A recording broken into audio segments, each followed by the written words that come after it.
Hello, my name is Subarna Khatka. I'm here to present for one of my assessment of the building relationship with the families and the communities.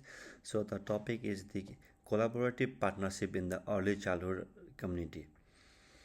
So collaborative partnerships in early childhood education center refers to strong, respectful and the ongoing relationships between the educator, family, children, community, and the services. So we can say that promoting children's learning, development, and general well-being requires strong collaborations between the early childhood programs, families, and the community stakeholders.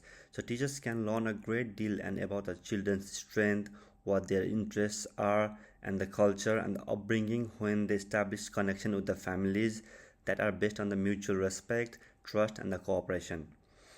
So this collective knowledge aids in the development of inclusive, meaningful, and the children-centered learning environments. The national quality standards and the early years learning framework both emphasizes the importance of the strong partnership, highlighting the collaboration, inclusion, and cultural responsiveness. So, the collaborative partnerships also build trust, promote open communication, and foster a sense of the well-being for the children, families within the early learning community.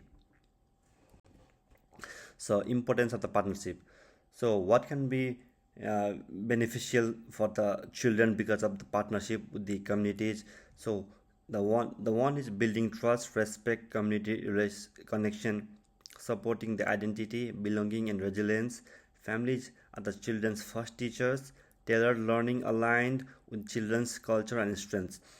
So, the collaborative partnerships provide children with consistent supportive messages about learning, behavior, and culture. Additionally, they reinforce a children's feeling of self community, as self identity, and the autonomy by recognizing families as the primary and most impactful educators in their life. So, teachers that collaborate closely with the families are better able to understand the background, skills, and learning preferences of the students, which leads to more tailored and significant learning opportunities. And also, by offering social, cultural, and educational resources that assist families and increase educational possibilities, communities plays a complementary role. Children that participate in the community activities gets an awareness of the surroundings, their cultural sensitivity, and also the responsibility. So by encouraging and shared accountability, improving professional knowledge, and fortifying center culture, these collaborations also help the educators. And the next one is linking to the national quality standards. So to link to the national quality standards, we have various of the standards. So the one is the program reflects family input. The fourth is the collaborative and skilled staff, respectful relationships, family and community partnerships. So for the national quality standards provides a strong framework for building meaningful partnership with the families and the community in the early childhood Sorry, setting. So the first area of quality is educational program and practice. So it emphasizes collaborating with families to share insights about children's strength, interest, and cultural background, ensuring learning experiences and relevance and responsiveness. The second quality area is relationship with children. So it promotes nurturing respectful interactions and honor diverse family values and cultural expectations. Also support each children's emotional security and sense of belonging. So quality 6 is a collaborative partnership with the families and communities. So it focuses on fostering open communication, encouraging families involvement, and linking with the community services to support inclusion and the participation. Additionally, so also there's the staffing arrangements like the how much staff should be arranged for the children. So it highlights the importance of skilled collaborative staff who works cohesively to strengthen family centered practice and partnership approaches. Collectively, this quality area guide educators to deliver inclusive, culturally responsive practice that enhances children's development development, and well-being. Together, all these standards promote trust, equity, inclusion, and shared decision making with the families and communities. So we have the UILF principles. So we have various UILF principles. You can say the security, respectful and reciprocal relationships, equality, diverse and inclusion, family partnerships, cultural responsiveness and practice, Aboriginal and Torres Strait Islanders perspectives. So the UILF version 2 emphasizes partnerships as a foundation principle, recognizing that genuine collaboration between the educators and families enhances children's learning, development, and well-being. So the framework highlights the several core principles that support partnership building, including secure, respectful, and the reciprocal relationships, which encourage trust and open communication between the families and educators. Also, the partnership with the families are central, acknowledging parents as the children's first teacher and valuing their cultural and linguistic strengths. Additionally, the principles of high expectations and equity and respect for diverse guide educators to create inclusive environments where every children and family feels valued and respected. The UILF version 2 also prioritizes the Aboriginal and Torres Islander perspectives, promoting culturally safe practice and celebrating First Nation voices. Finally, ongoing learning and reflective practices encourage educators to continuously evaluate their engagement strategies and remain responsive to their family needs. In the practice, the UILF version 2 supports partnership building throughout responsive culturally attuned teaching and learning through the play that reflects children's home experiences. Collaborative curriculum planning positions family as key contributors while respecting family knowledge and cultural supports identity and the belonging. Transparent and regular communication, whether verbally or through digital platforms, strengthens trust and shared decision making. And the coordinated transitions between home, early childhood settings, and school environments ensure continuity of the learning and emotional security.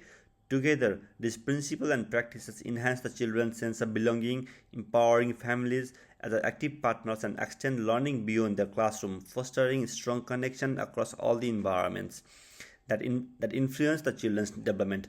Together, these principles and practices strengthen a child's sense of belonging, empower families, and extend learning across the environments.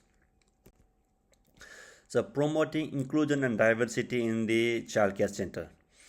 So, it values the cultural and linguistic identities. It also supports migrant, refugee, and indigenous families, and it is the anti-bias and trauma-informed practice in engaging translators and the cultural mentors. So, what that means is basically partnership supports the inclusion by valuing diverse cultural and linguistic identities, family structures, and community knowledge. Inclusive early childhood education center practice recognizes and responds to cultural identities, family backgrounds, family beliefs and values, children with disabilities or developmental differences, children from migrant, refugee, and First Nation backgrounds. So, anti-bias and trauma-informed practices ensures all families feel respected, heard, and welcomed. Engaging cultural mentors, providing translator materials, and offering culturally relevant resources are key strategies for supporting diverse communities. For Aboriginal and Torres Strait Islander children, collaboration with elders and indigenous organizations honors country, culture, and way of knowing, being, and doing. This partnership promotes reconciliation and the culturally safe learning environments. And here are the few of the strategies for the strong partnership. The first one is welcoming environment, where we greet the families on day-to-day basis. Two-way communication, or in the two-way communication is like having communication with the families, where we share what the children are doing in the classroom, what in the playground, and what they are getting the information what they are doing at the home. And the shared curriculum planning. So the creating welcoming environment is like the families feel appreciated and included in the learning communities where welcoming and inclusive spaces are created, respect and the sense of well-being are demonstrated by welcoming families every day, showcasing showcasing family portraits and honoring cultural variety. Inclusivity is promoted by making sure areas are accessible for people with various needs, and by having publications and signage in multiple languages and support families to actively engage and participate in the children's learning journey. And the two-way communication. So effective partnerships are built on open, respectful, and ongoing communications. Educators can foster two-way relationship through daily conversations, digital platforms, and regular feedback opportunities. And the meeting cultural events and orientation sessions invites families to share perspectives and feel included in the decision making. Using active learning, listening, and respectful questioning ensures families feel valued and understood. This collaborative approach strengthens relationship, encourages family involvement, and supports consistent learning experiences between the home and the early childhood environment. Collaborative or shared curriculum planning. So the voice notes, input forms, and the sharing of the cultural customs, languages, and talents are all the ways that families can help learning experiences are guaranteed to reflect children's identities, interests, and the backgrounds, which when family input is incorporated into learning documentation and learning goals are co-developed. This promotes a sense of belonging, increased levels and involvement in the educational processes, and the understanding of their role in the children's first teachers. Also, there can be like reflective and culturally responsive practice. So basically it means in order to guarantee inclusive and culturally safe practices, educators are must consistently reflect the entails and analyst one prejudice, comprehending various learning preferences and removing obstacles that family can encounter, such as time limitation or language limitation. So there are a few examples in the community, like how the activities with collaboration with the communities, how they can be beneficial for the children. So the first one is the local library collaboration. So what is basically it offers story time, book borrowing programs for the children, so that they have the access to various different kinds of books every week. And children early literacy and enjoyment of reading are supported when the local library is partnered with the children.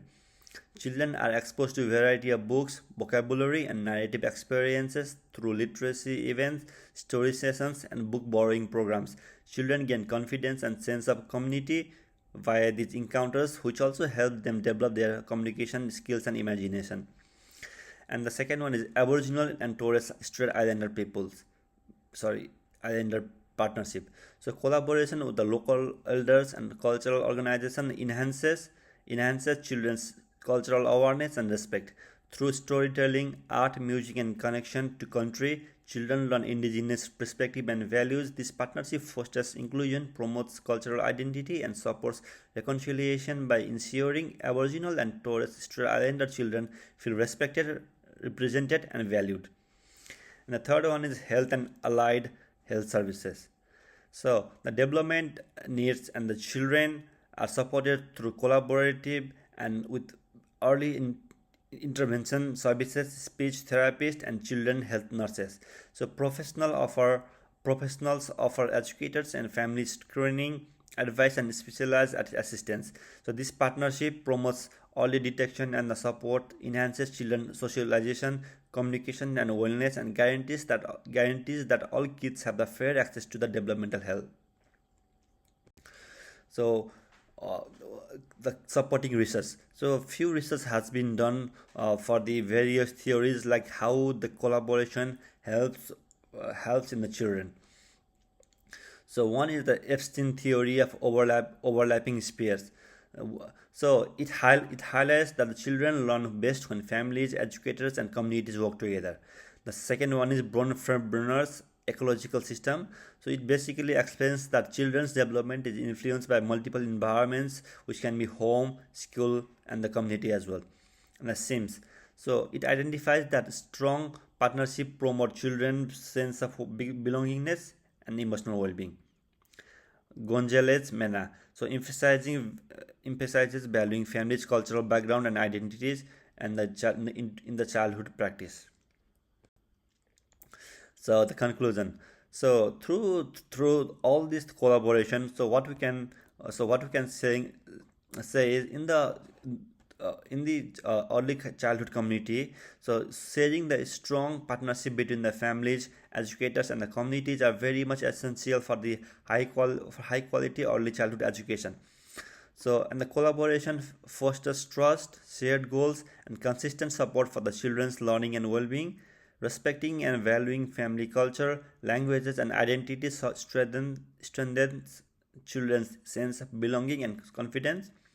Also, the open communication and family involvement create continuity between the home and learning environment. So, also the in the national quality standard and the early year learning framework, it is stressed that the strong collaboration partnership with the families and communities are essential to high quality early childhood practice. Building connection based on the open communication, trust, inclusivity, and the shared accountability is something that the educator consciously do. Teachers respect each family's value, language, and identify by implementing culturally responsive techniques, which makes sure that every kid feel valued and safe and secured and seen. Thank you so much.